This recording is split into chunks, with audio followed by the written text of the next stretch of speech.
Happy mother's day. কেমন লাগছে?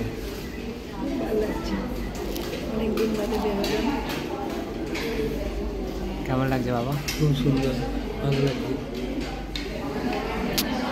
আজকে এই মুহূর্তে আমরা আছি কূপে। তো আজকে আমরা সেলিব্রেট করছি মাদার্স ডে। তো নট অনলি এই ডেটা আমরা প্রতিটা দিনই সেলিব্রেট করি, কিন্তু স্পেশালি আজকে মাদার ডে বলে আলাদাভাবে আমরা সেলিব্রেট করছি। এবং আমার মনে হয় যে একটা স্পেশাল দিন থাকাটা ভালো, খারাপ কিছুই নয়। তোমার কি মনে হয়? একটা দিন একটু আলাদা করে স্পেশাল মনে করে যেতেই পারে, কি বলো বাবা? নিশ্চয়ই ঠিক। তো আমরা এখন ওয়েট করছি, দেখা যাক, তোমার জন্য একটা সারপ্রাইজ আছে, কি আসে।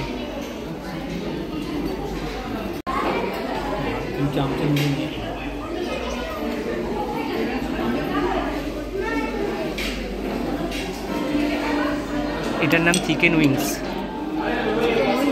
চিকেন উইংস খেয়ে বলো কেমন খেতে।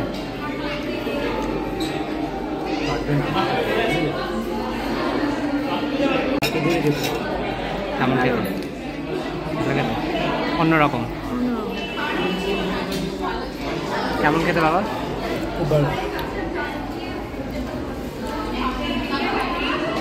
যদিও মা চিকেন উইংস খাওয়াটা উচিত হচ্ছে না, কিন্তু আজ মাদার্স ডে উপলক্ষে সব নিয়ম ব্রেক হচ্ছে।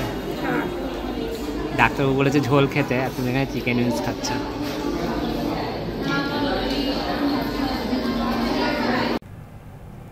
মায়ের উপস্থিতি শুধু একটি পরিবারকে সমৃদ্ধ করে তোলে না, অনুপ্রেরণাও যোগায়। যখন একটি শিশু পৃথিবীর আলো দেখে, তখন তার মুখে প্রথম শব্দ ফুটে ওঠে মা। ঘরের অন্ধকার দূরে সরিয়ে রেখে পরিবারের জন্য জীবন উজাড় করে দেন মায়েরা।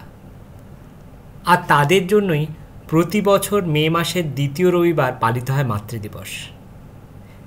আজ মে মাসের দ্বিতীয় রবিবার, 12ই মে। সকল মায়েদের জানাই মাতৃদিবসের শুভেচ্ছা, ভালোবাসা ও প্রণাম।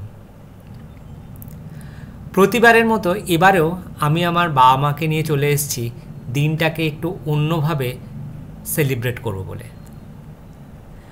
প্রতি বছরই ফাদার্স ডে এবং মাদার্স ডেতে আমি মামার মা বাবাকে একটু স্পেশাল ফিল করানোর চেষ্টা করি।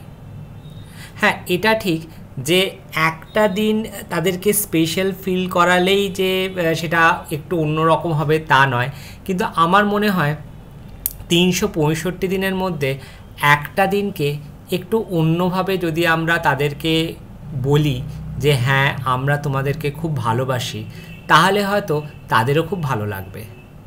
তো সেজন্য যারা ভিউয়ার্সরা আপনারা আমাদের ব্লগ রেগুলারলি ফলো করেন, রেগুলারলি আমাদের চ্যানেলের প্রত্যেকটা ভিডিও আপনারা দেখেন, কমেন্টস করেন, তাদেরকেও আমি বলবো যে আপনারাও এই একটা দিনকে বাবা মার সাথে সুন্দরভাবে উদযাপন করুন। একটা দিন তাদেরকে নিয়ে বাইরে যান, ঘুরুন, তাদেরকেও ফিল করান স্পেশাল। হয়তো এইভাবেই একটা নতুন যুগের সূচনা হবে, হয়তো এই পরিবেশটাকে আমরা একটু পরিবর্তন করতে পারবো। তাও আপনারা কিন্তু কমেন্ট বক্সে জানাবেন আপনারা আপনাদের মা বাবাকে নিয়ে কিভাবে দিনটা সেলিব্রেট করলেন, এবং আপনাদের বাবা মারা এই দিনটায় কতটা খুশি হলেন সেটা জানার জন্য কিন্তু আমরা অপেক্ষা করে থাকব। তো যাই হোক, আজকের ব্লগটা এখানেই শেষ করছি। সেই সঙ্গে সকল মায়েদের আরেকবার জানাচ্ছি হ্যাপি মাদার্স ডে।